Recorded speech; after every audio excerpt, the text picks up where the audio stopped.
Welcome to R1Soft, continuous data protection for Windows and Linux servers. We're going to back up MySQL using CDP 3.0 Advanced Edition. Before we start backing up the server, we need to apply the MySQL driver to the CDP server. So we'll go to the MySQL server website, locate the connector for MySQL, and download either the tar or the zip archive. It doesn't matter, they're platform independent. Once that's downloaded, we'll go ahead and extract that to our computer. And then we'll go into the CDP server interface and click on the configuration, database drivers, click to browse and upload the connector that we just extracted.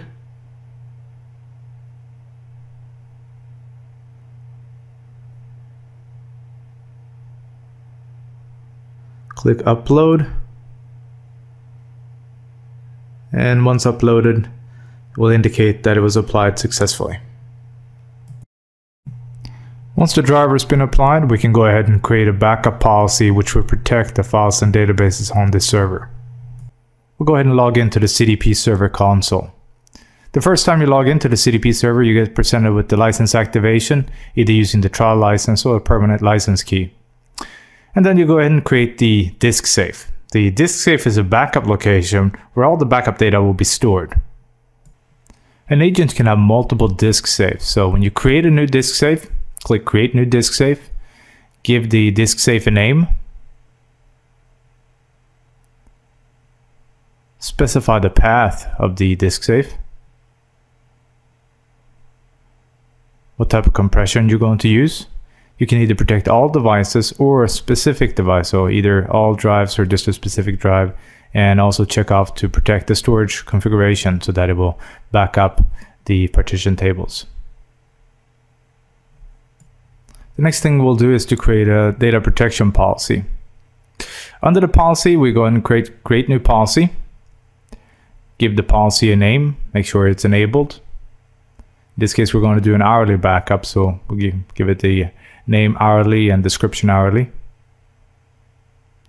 Specify the disk safe we created and the number of recovery points we want to keep. In this case, 24 recovery points. We have the last day of backups that we can go back to. We got some excludes here, file excludes and advanced file excludes, where we can exclude specific files or folders if we wanted to. And under the archiving is where we can go and specify to keep specific backups, so we can have an extended time period and keep the last 7 days, for example, of daily backups.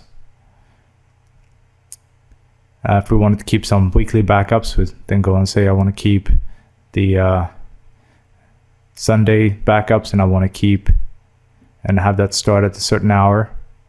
So we'll start archiving those off, so that way I back up the server and keep the last 24 hours of backups, but I'm also going to have the last 7 days available, as well as the last 4 weeks.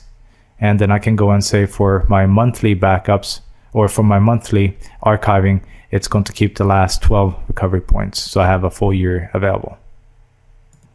After the archiving, we can go and register the MySQL instance that we want to back up. So click on the databases, click on Add New MySQL Instance. Go through the wizard here, specifying a name for this instance.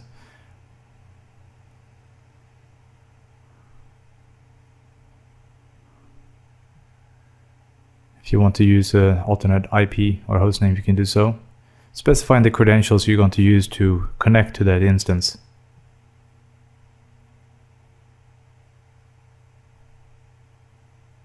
If you want to use an alternate data directory or base directory, can you do that?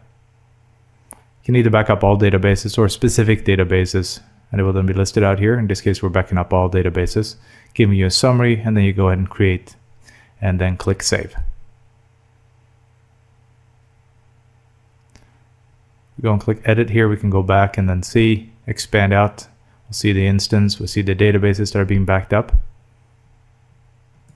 I can either wait for the scheduled runtime of the policy, or I can manually go and kick off the backup. And then I can go under the task history to see the progression of the backup.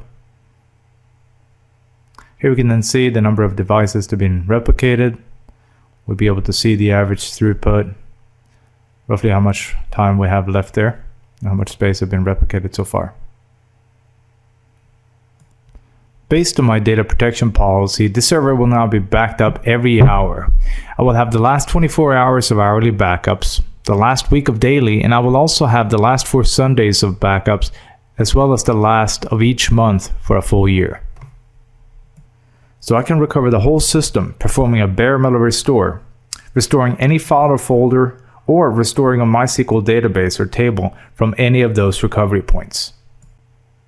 That's how easy it is to start protecting your servers using CDP 3.0.